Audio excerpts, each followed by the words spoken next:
Assalamualaikum warahmatullahi taala wabarakatuh dan salam sejahtera semua. Nama saya Muhammad Hafizuddin bin Muhammad Syahudi, nombor matrik 146793. Saya dari Pusat Pengajian Ilmu Pendidikan berprogramkan sastra dengan pendidikan, bermajarkan bahasa Melayu dan bermainakan subjek sejarah.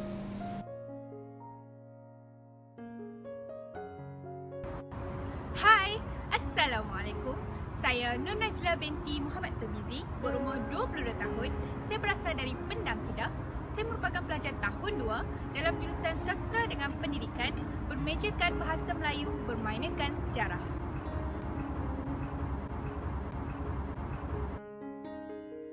Assalamualaikum dan salam sejahtera. Saya Siti Aisyah binti Awang, nombor matrik 147356.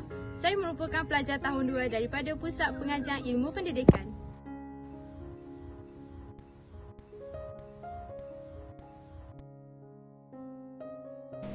Baiklah, pada hari ini saya akan mengetengahkan satu isu ataupun satu topik yang sedang hangat diperkatakan sejak era pandemik COVID-19 ini. Justru itu, mari kita lihat beberapa reaksi ataupun maklum balas ataupun pandangan berkenaan orang awam berkenaan isu ini. Ayuh saksikan bersama saya.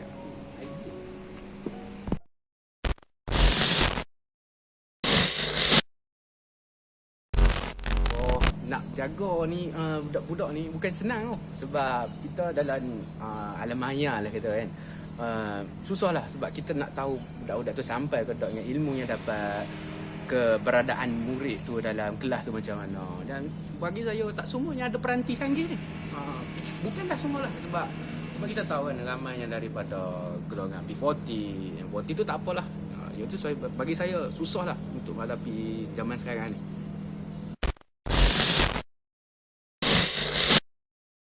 Semasa pandemik ini, saya perlu bijak membahagikan masa saya di antara kerja dan anak-anak di rumah, di mana saya perlu mengajar dan menjadi seorang guru bagi anak-anak di rumah untuk memastikan mereka tidak ketinggalan dalam pembelajaran dan sentiasa mengikuti kelas-kelas online.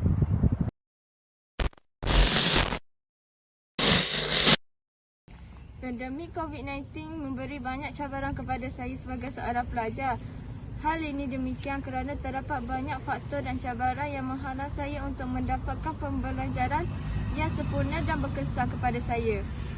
Contohnya, tidak mempunyai peranti atau gadget yang sesuai dan suasana yang tidak kondusif membuatkan saya hilang fokus ketika belajar. Maklum balas ataupun reaksi orang awam berkenaan isu ini, hampir 80% guru menyatakan bahawa cabaran utama adalah untuk memastikan keberadaan murid semasa kelas berlangsung, diikuti dengan cabaran dalam menyesuaikan kaedah pengajaran dengan keperluan dan kesediaan murid.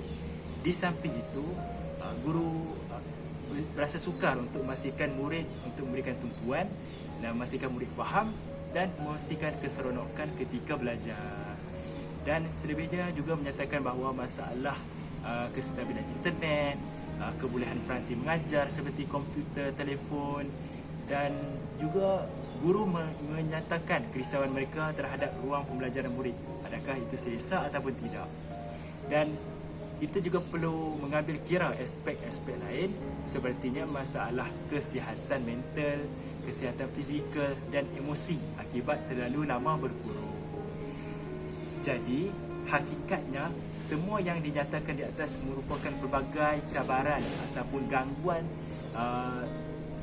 sewaktu pembelajaran ketika era pandemik COVID-19 ini. Oleh itu, kita perlulah menangani dan mencari berbagai inisiatif untuk menangani isu ini dengan lebih berkesan.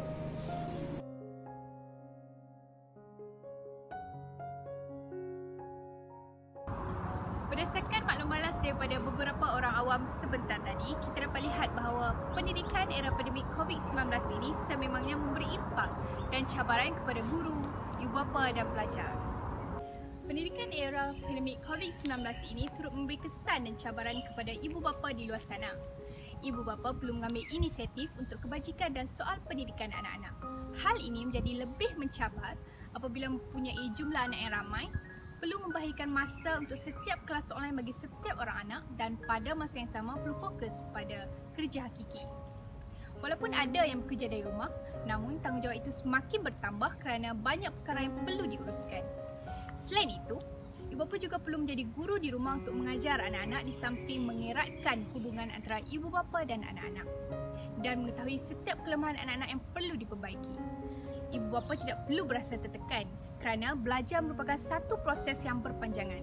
Jadi, apa yang perlu ibu bapa lakukan adalah bijak mengatur dan mengurus jadual anak-anak mengikut keutamaan mereka. Seterusnya, ibu bapa juga perlu memberi semangat dan menjadi pembakar semangat kepada anak-anak, baik dari segi pendidikan maupun menyesuaikan diri dengan norma baru. Hal ini kerana pandemik COVID-19 ini turut memberi kesan terhadap semangat, mood dan motivasi diri anak-anak, terutama kepada anak-anak yang bakal menduduki peperiksaan penting sepanjang musim pandemik ini.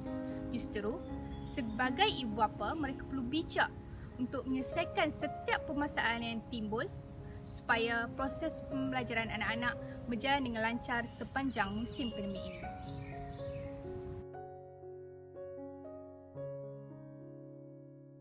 Berdasarkan temubuan yang dijalankan bersama seorang pelajar tadi, ini jelas menunjukkan bahawa pendidikan pada era COVID-19 bukan sahaja menjejaskan ibu bapa dan para guru.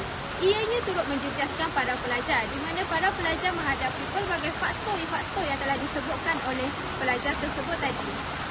Oleh itu, semua pihak perlu berganding bahu dalam mencari inisiatif yang terbaik dalam menyelesaikan masalah ini bagi menjamin keberkesanan pendidikan atas talian pada era COVID-19.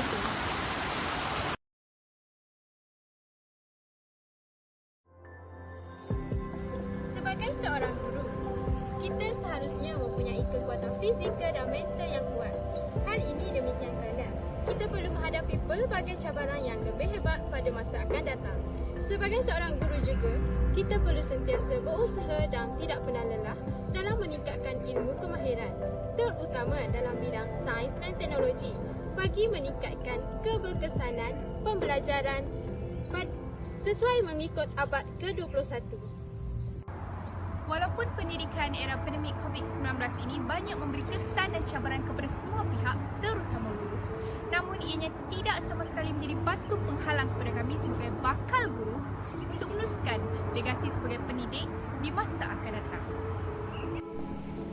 Justru itu, kepada bakal guru di luar sana, kita perlulah sentiasa peka, kita perlulah sentiasa cakna, terutamanya hal-hal yang berkaitan dengan bidang-bidang pendidikan.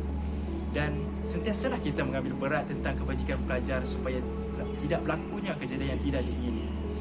Justru itu, ingatlah bahawa kita masih belum menang. Jadi, patuhilah SOP dan sentiasa amalkan pemakaian pelitup muka. Sekian, terima kasih.